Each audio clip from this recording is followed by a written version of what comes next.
Brooklyn Park police continue to respond to an alarming number of gun crimes. Just last week, a man died after he was shot outside an ethnic food market. The bullets went into the store, nearly striking customers. In the last 4 days, police have responded to at least 4 shots fired calls, with gunfire hitting either apartment windows, homes, or vehicles. The violence has become so alarming that the Brooklyn Park police chief posted a personal message on the department's Facebook page. The number of shots fired calls has gone up 55% over this point last year, with 62 cases so far this year. Chief Craig Envelton says it's particularly concerning because summer has just begun. We've never seen the amount of lawlessness that we're seeing, not only in our community, but in adjoining communities across the region. You see it across the nation. Homicides are up, shootings are up, shots fired are up. It's very alarming as we're only in the end of June. Next week, CCX News will take a closer look at the rise in gun crimes.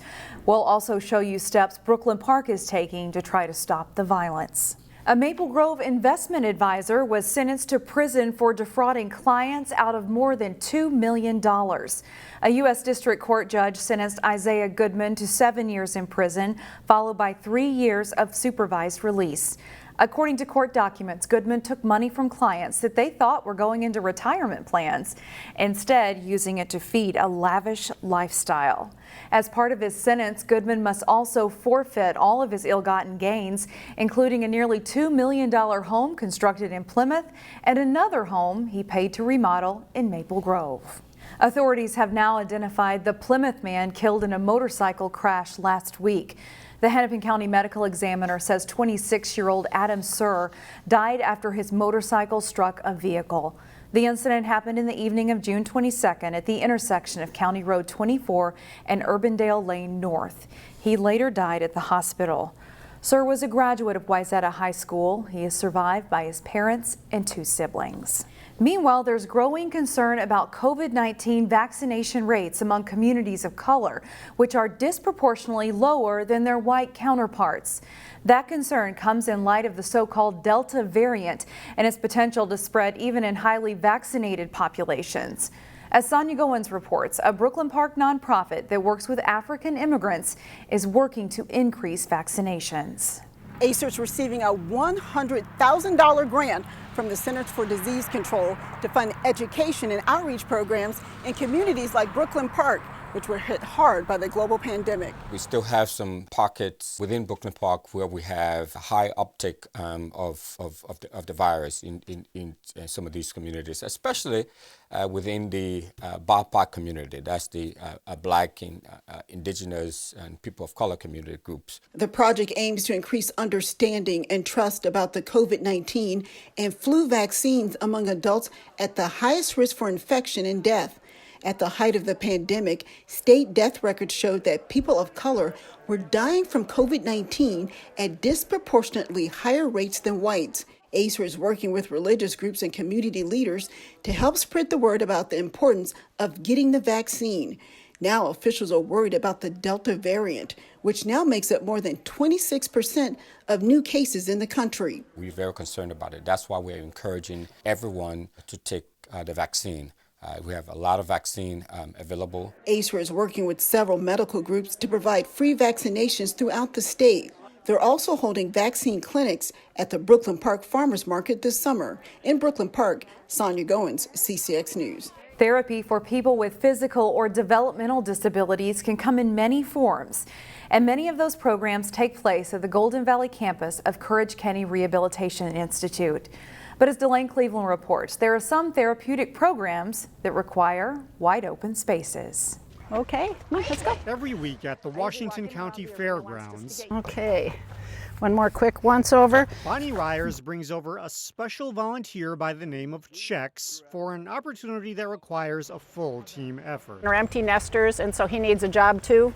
and he's good with kids. REYERS and Checks are part of Courage Kenny Riders, Hey Marcus, look who's here. a horseback riding therapy program for children and youth with disabilities. The volunteers are incredible. I mean, without the volunteers and the volunteers that are actually providing the horses to come out here today, we wouldn't be able to run this program. The 45-minute program helps the riders relax, strengthen, and tone their muscles as they meander about the arena. There's just a lot of physical activity that can happen through the horse. For the past few weeks, Walk on. Checks has been paired with a rider named Marcus, who's been a part of this horseback riding program since he was 5. He just loves it. Every summer he loves coming. It just makes him feel so happy, and he has great pride in riding on the horse. Walk on. Yet this activity isn't just about exercise and relaxation. All right, so we are going to get the zombie glasses out, and we're going to get your water bottles, okay? The Courage Kenny volunteers also incorporate some fun, like this activity where the riders shoot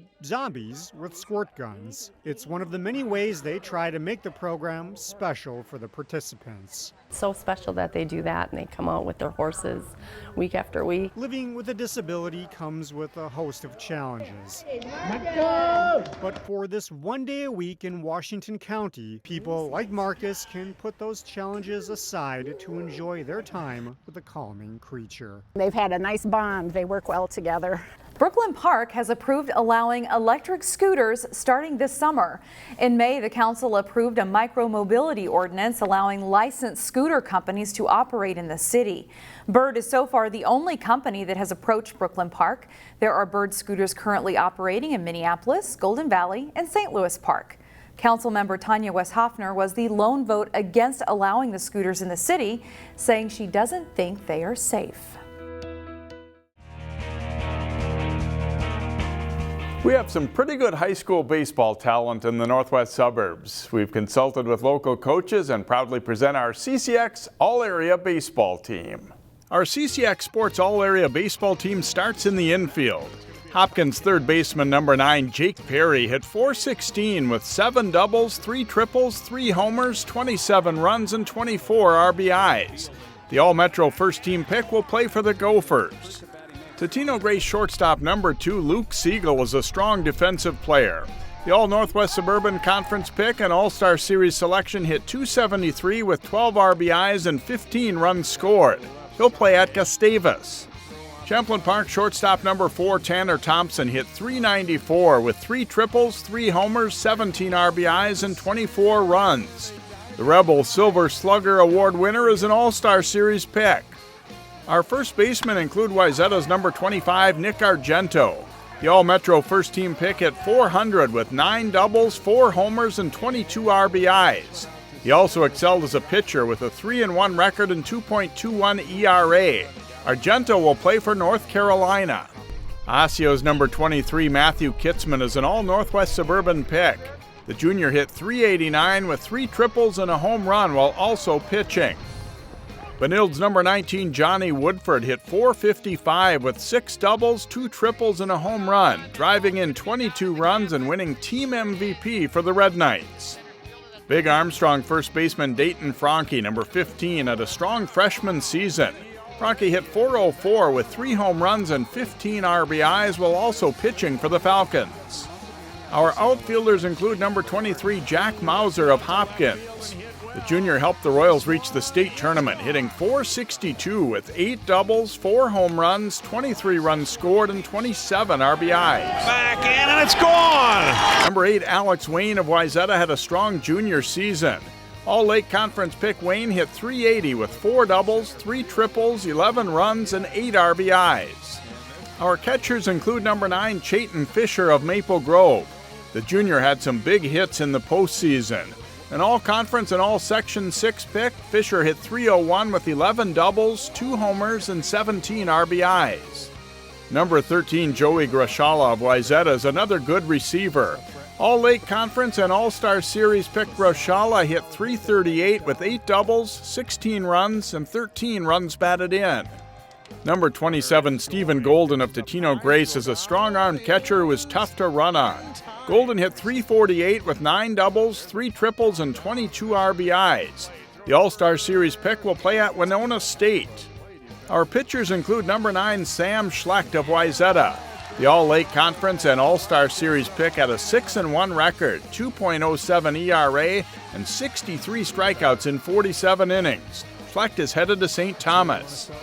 Maple Grove's number 21 Cole Creer earned all Section 6 honors, going 2-0 in the postseason. Overall, the senior was 4-2 with 1 save and a 1.78 ERA with 46 strikeouts for the Crimson. Number 7 Meyer Schmitz of Champlain Park was his team's Cy Young Award winner. Schmitz had a 2-2 record, 1.75 ERA, and struck out 38 while walking just 7. An All-Star Series selection, Schmitz will pitch for Augsburg. Ryan McGee, number 20 for Hopkins, was a great dual threat.